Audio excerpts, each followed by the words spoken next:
লাউ, করলা, ঢেঁড়স, বাঁধাকপি, ফুলকপি, ঝিঙে, লাল শাক, পালং শাক, কলমি শাক সহ সবুজে ঘেরা এক দৃষ্টিনন্দন সবজি বাগান, যেন চোখ জুড়ানো এক রঙিন চিত্রপট।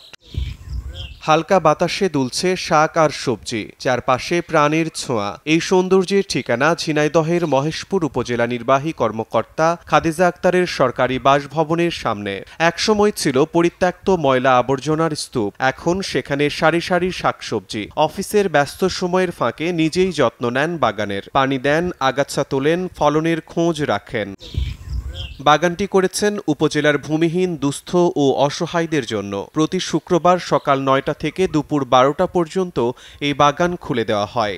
নিজ হাতে সবজি তুলে নেন আগতরা। সপ্তাহে একদিন নিজ হাতে সবজি নিতে পেরে খুশি অসহায় মানুষগুলো। এমন মানবিক উদ্যোগ প্রশংসার দাবি রাখে বলে জানায় স্থানীয়রা। বাগানে এসে নিজের মন মতন এসে তুলে নিয়ে যায়নি, নিজ হাতে তুলে আজকে তুলেছি ঝিঙে, তারপরে হচ্ছে বরবটি, উচ্ছে, আবর্জনা, গাছপালা, ঝোড় ঝঙ্গল, তারপরে মশা, তারপরে সাপ, বিভিন্ন কিছু এইসব দিকে স্যার হচ্ছে নিজে উদ্যোক্তা নিয়ে হচ্ছে স্যার বললে এরকম সবজি করতে থাকবে। এই জায়গাটা পরিষ্কারও থাকবে, সুন্দরও লাগবে, দেখতে ভালো লাগবে। প্রতি শুক্রবার ৯টা থেকে ১২টা পর্যন্ত উন্মুক্ত করে দিছে। যাদের নিজস্ব জমি জায়গা নাই তারা নিজ হাতে তুলে নিতেও পারে এবং অনুসার নিজ হাতে তুলে তাদের দেয় খাওয়ার জন্য। কৃষি খামার এটা করে এখানে আমরা যারা ক্যাম্পাসের ভিতরে থাকি তারাও আমরা এখানকার বিভিন্ন উৎপাদিত সবজি আমরা এখান থেকে নিই।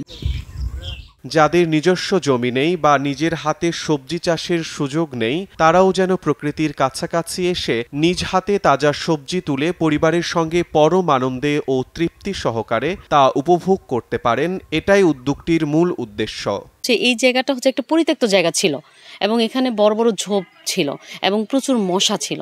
তো আমি চিন্তা করলাম যে এই জায়গাটাকে যদি খুব সুন্দর করে একটা সবজি বাগানের মধ্যে নিয়ে আসতে পারি, এবং এই বাগানটা করার উদ্দেশ্য হচ্ছে যে এখানে যারা অসহায় ব্যক্তি আছে এবং যাদের নিজস্ব জায়গা নেই এবং নিজস্ব জমি নেই, যে নিজে হচ্ছে একটা ফসল ফলাতে পারছে না, সে হচ্ছে নিজ হাতে আমার এখানে এসে একটা লাউ, একটা কিছু সিম বা কিছু বরবটি, আমি এখানে বিভিন্ন আইটেম হচ্ছে লাগিয়েছি এই কারণে যে কোনো মানুষ এসে যেন এখান থেকে একটু তৃপ্তি নিয়ে সে হচ্ছে সবজিটা নিজ হাতে তুলে নিয়ে বাসায় নিয়ে পরিবারের সাথে হচ্ছে তৃপ্তি নিয়ে খেতে পারে।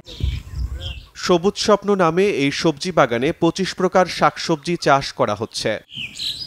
সময় সংবাদ, ঝিনাইদহ।